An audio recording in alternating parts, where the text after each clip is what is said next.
Bonjour à tous et bienvenue dans cette grande édition du journal de la mi-journée. La Fédération tunisienne de football vient d'être déboutée par la Confédération africaine de football dans sa demande de délocaliser le match V-Club Cercle Sportif Sfaxien du 21 septembre au stade Père Raphaël de la Queutule car pas d'Ebola à Kinshasa. Des journalistes ont été remis à niveau sur l'éducation à la paix par le ministère de l'enseignement primaire, secondaire et professionnel, appuyé par le Fonds des Nations Unies pour l'enfance. Un budget de lutte contre la fièvre hémorragique Ebola évalué à 500 000 $ américains est déjà disponible et le Premier ministre en a fait part au ministre de la Santé qui était accompagné par le professeur Mouyembe Tanfoum à l'hôtel du gouvernement. Le gouvernement a débloqué 500 000 $ destinés à la campagne contre la fièvre hémorragique Ebola, appelée à être contenue avant d'être éradiquée à Djera, dans la province de l'Équateur.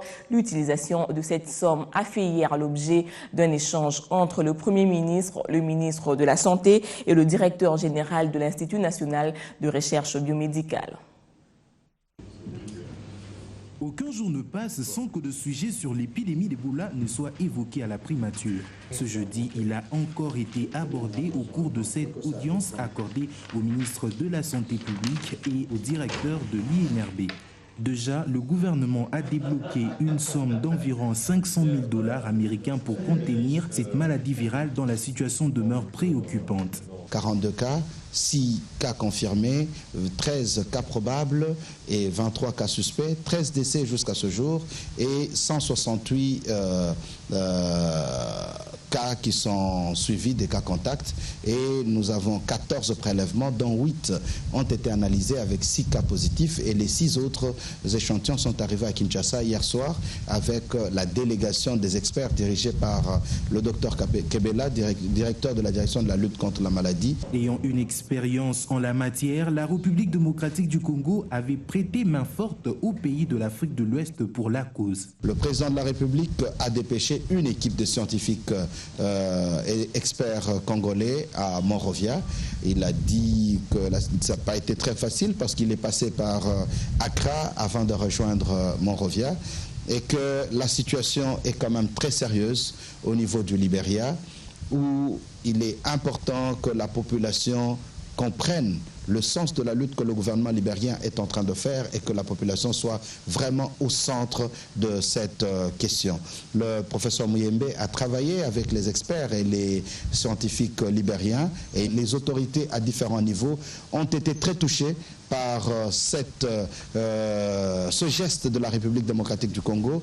Le gouvernement a également promis d'activer tous les mécanismes possibles pour qu'il n'y ait pas la délocalisation du match entre l'ASV Club et le Sfaxien de la Tunisie. Augustin Matata Pogno n'a pas eu une journée consacrée exclusivement à Ebola. Il s'est entretenu aussi avec l'envoyé spécial du secrétaire général des Nations Unies dans la région des Grands Lacs avant que Saïd Djinnit n'aille à la rencontre du coordonnateur national du suivi de l'accord cadre d'Addis Abeba. Saïd Djinnit est en tournée dans la région des Grands Lacs pour marquer le coup de sa prise de fonction. Le diplomate algérien a remplacé Mary Robinson il y a environ 5 semaines. L'envoyé spécial de Ban Ki-moon pour les Grands Lacs a évoqué avec le chef du gouvernement Matata Pogno ce qu'il appelle lui-même des efforts importants pour un Congo qui se redresse. J'étais ravi d'entendre de Monsieur le Premier ministre les efforts importants qui sont menés par le gouvernement du Congo sous les auspices du président de la République et de son chef de gouvernement pour renforcer le développement de ce pays. J'ai connu ce pays dans la crise et je constate aujourd'hui une RDC qui se redresse.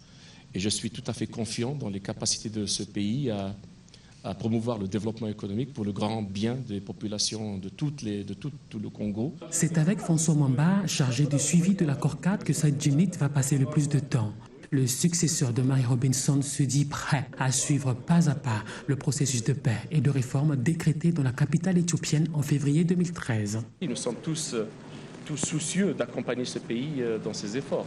Et je suis venu le dire à toutes les autorités et avec mon frère, le coordonnateur du mécanisme de suivi. Nous avons évoqué ce que le gouvernement et la partie congolaise font pour honorer les engagements qu'ils ont pris dans le cadre de l'accord d'Addis Abeba.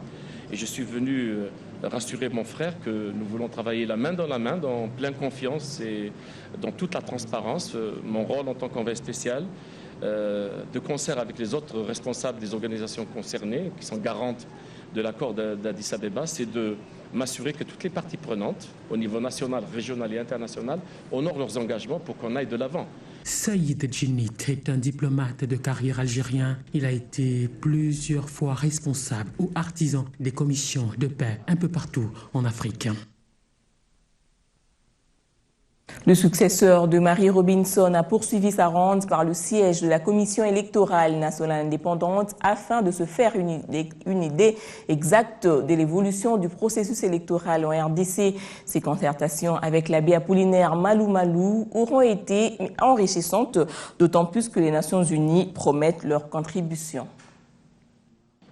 Autour de cette table, les membres du bureau de la Commission électorale nationale indépendante et la délégation conduite par le nouvel envoyé spécial du secrétaire général des Nations Unies dans la région des Grands Lacs. Au menu des échanges, le soutien au processus électoral en République démocratique du Congo. J'ai pensé qu'il était important de faire une visite de courtoisie au président de la CENI et en même temps de m'informer sur l'état de préparation du cycle électoral dans ce pays. Et j'étais amplement briefé par le président de la CENI et ses collaborateurs et ses collègues sur l'état des préparatifs. Et évidemment, en tant que Nations Unies, nous sommes toujours dans l'accompagnement des efforts de la CENI et des autorités concernées pour créer les meilleures conditions possibles pour un processus électoral qui fasse avancer les choses pour le Congo, renforcer la stabilité, renforcer la démocratie dans ce pays. Autour de cette table, les membres du bureau de la Commission électorale nationale indépendante et la délégation conduite par le nouvel envoyé spécial du secrétaire général des Nations Unies dans la région des Grands. En particulier en perspective de la réunion. Revenons sur Ebola suite à cette mobilisation dans le sud Kivu, précisément dans la ville de Bukavu. Pour ces précautions prises par les autorités à la frontière avec le Rwanda, des désinfectants, de l'eau et plusieurs matériels hygiéniques sont mis à la disposition de ceux qui traversent la frontière. Un calme est revenu depuis ce matin à Katana, en territoire de Kabaré. Ceci après les achauffourées qui se sont produites entre la population et les agents de l'ordre suite aux assassinats de paisibles citoyens dans cette partie du sud Kivu. La localité de Katana est située à environ 35 km au nord de Bukavu. Sur place, des traces de pneus et morceaux de bois brûlés restent visibles sur la route Kavumu-Katana. Au lendemain d'une vive tension entre les manifestants et les agents de l'ordre, marchés, boutiques et magasins fonctionnent normalement. Les habitants recommandent au gouvernement provincial de restaurer la paix à Katana, une contrée qui est souvent victime des attaques d'hommes armés.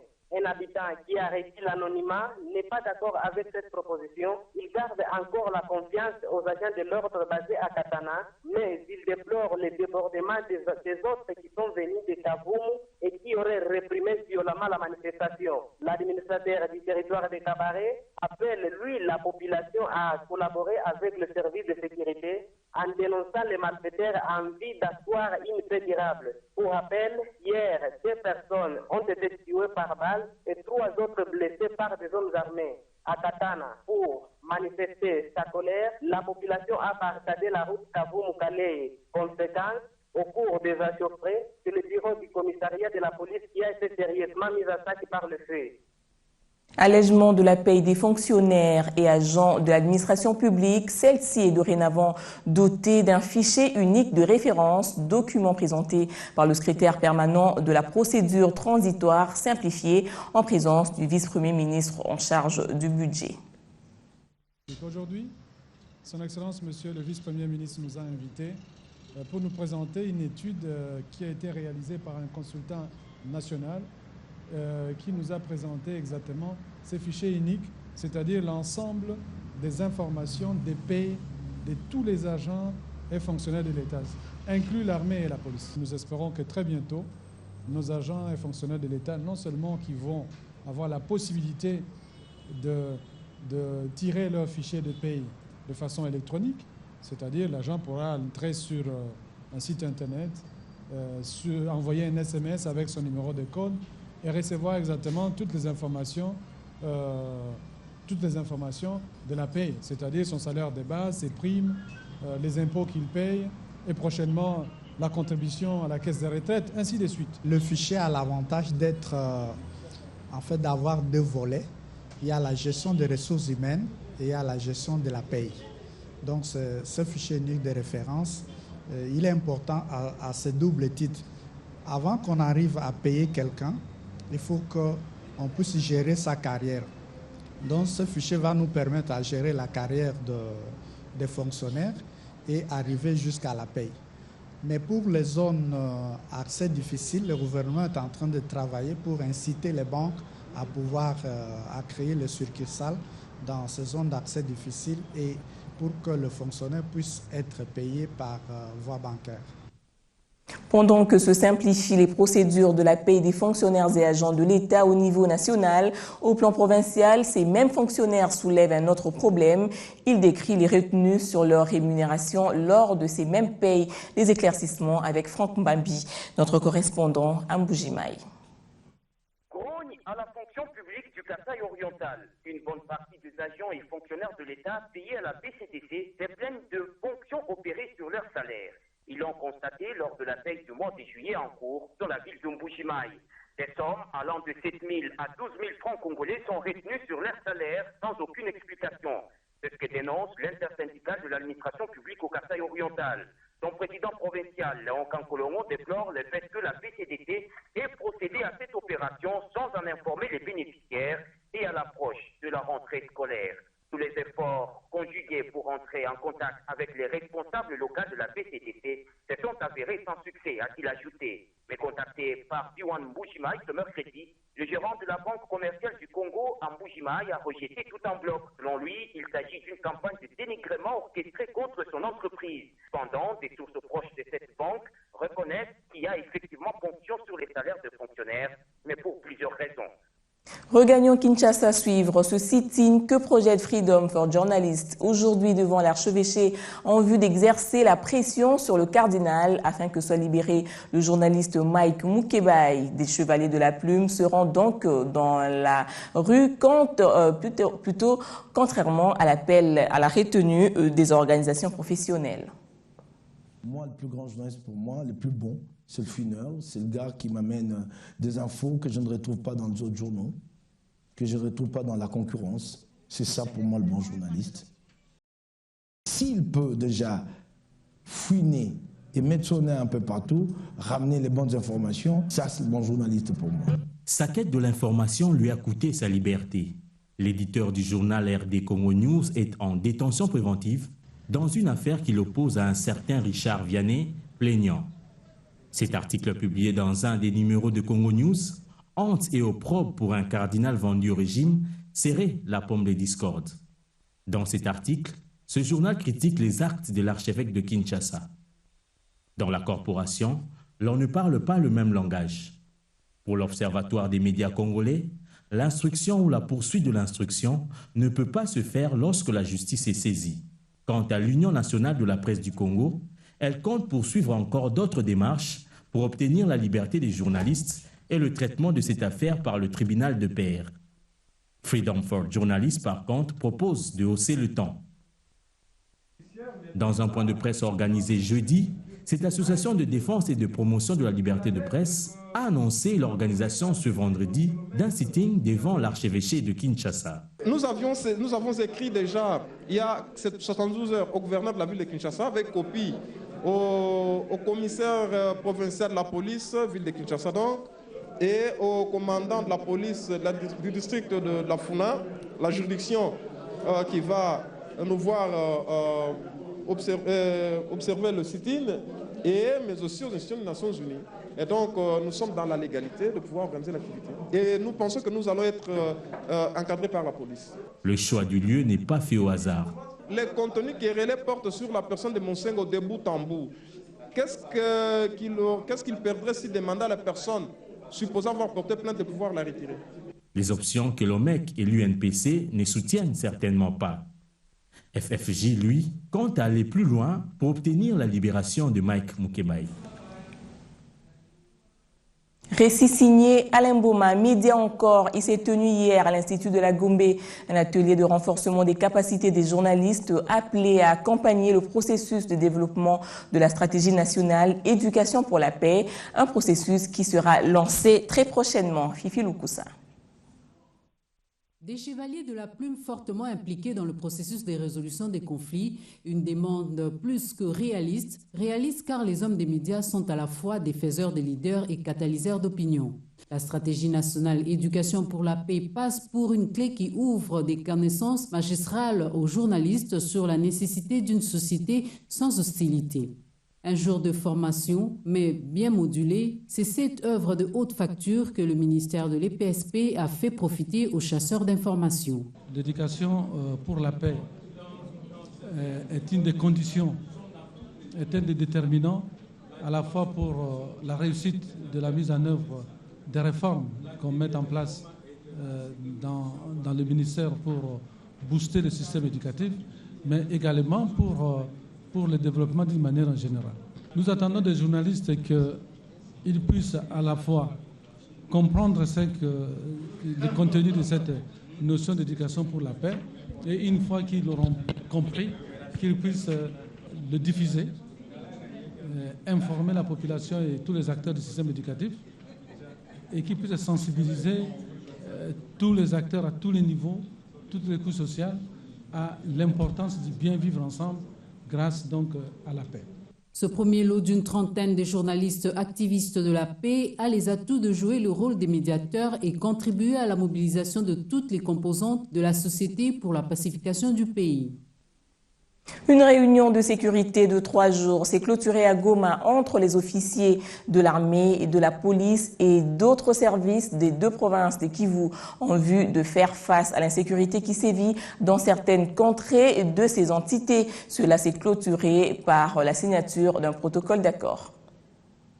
Les services de sécurité, dont l'armée et la police, ainsi que la protection civile, viennent de se mettre d'accord pour une coordination commune des cas d'alerte précoce dans le cadre de la lutte contre l'insécurité dans les provinces du Nord et Sud Kivu. Ceci est la résultante de la rencontre entre tous ces services de sécurité tenus à Goma, comme nous le précise le coordonnateur provincial de la protection civile au Nord Kivu, Joseph Makundi. Sur demande de son Excellence, Monsieur le gouverneur de province, qui a constaté une forte criminalité en ville de Goma et les cas de tracasserie en province Nord Kivu. Il nous a demandé de mettre à place ou de mettre à contribution notre système d'alerte précoce pour essayer de venir à taille utile, en rescousse auprès de la population victime. C'est ainsi que nous avons eu à réunir les FARDC, la police, les acteurs de la justice, pour qu'ensemble nous puissions amender les mécanismes de coordination. Nous venons de nous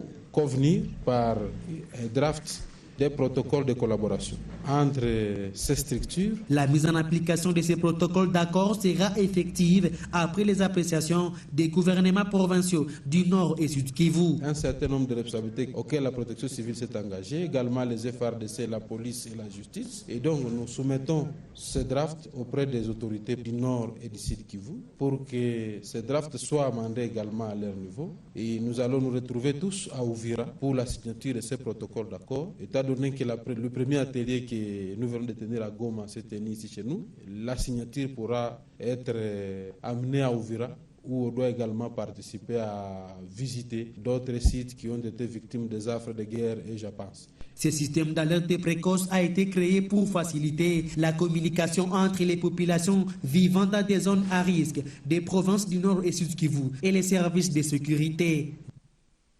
La pression des écrits des confrères à travers les lignes avant Kingakati étant égale après Kingakati, juge le modérateur, le PPRD et le MSR se regardent désormais en chien de faïence. La réunion de Kingakati a donc révélé le profond malaise qui couvre. Les 2 tendances semblent pour l'instant inconciliables. Chaque parti veut jouer sa propre carte auprès du chef de l'État. Le MSR qui refuse de subir le dictat du PPRD soutenu essentiellement en coulisses par le PALU et l'ADR affirme affûte ses armes pour les prochaines échéances, à savoir les élections locales pour jouer à la locomotive de la majorité en faveur de Kabila. Entre-temps, Joseph Kabila lui-même paraît se préoccuper des échéances de l'heure, à savoir la reconstruction et la modernisation du pays. La consolidation de la paix dans l'est de la RDC après la défaite du M23 passe par leur désarmement, par leur pays d'accueil. C'est entre autres cela qui constitue le souci du chef de l'État, mais la politique veut le ramener à tout prix sur le terrain de la révision ou non de la Constitution, en dépit de ses efforts de demeurer hors du débat. Musique, le maximum à cette révélation. Le chanteur Fally Ipupa est tombé sous les charmes d'une Ivoirienne. Il l'a connue il y a quelques années à Abidjan à la faveur d'un concert qu'il avait donné. Depuis, ils sont devenus inséparables, quand bien même ils ont choisi de vivre leur idylle dans la grande discrétion. Les deux tourtereaux projettent même de se marier dans les mois à venir. Fally Ipupa avait déjà annoncé à la presse qu'il aime les femmes ivoiriennes et qu'il souhaitait vivre une histoire d'amour avec une Ivoirienne. Il a maintenant trouvé sa dulcinée. La page sportive est essentiellement football. La CAF vient de rejeter la demande de la fédération tunisienne au sujet de la rencontre qui doit opposer l'association sportive V-Club au cercle sportif sfaxien le 21 septembre prochain en match aller de la Ligue des Champions. La rencontre aura bel et bien lieu à Kinshasa au stade de Père Raphaël de la Queutule et le match retour à Sfax le 28 septembre. Selon le ministère de la Santé de la RDC, c'est une tentative d'isolement inexplicable puisqu'il n'y a pas d'Ebola à Kinshasa. L'Union européenne de football, association, a procédé au tirage au sort de la Ligue des champions hier à Monaco en France. La saison 2014-2015 verra la grande attraction se produire dans le groupe F avec un groupe dit de la mort composé de Barcelone, du PSG, d'Ajax d'Amsterdam et du petit poussé chypriote de Nicosie. Voilà, c'est par cette note de sport que nous mettons un terme à ce journal. Merci de rester branchés sur B1 Télévision.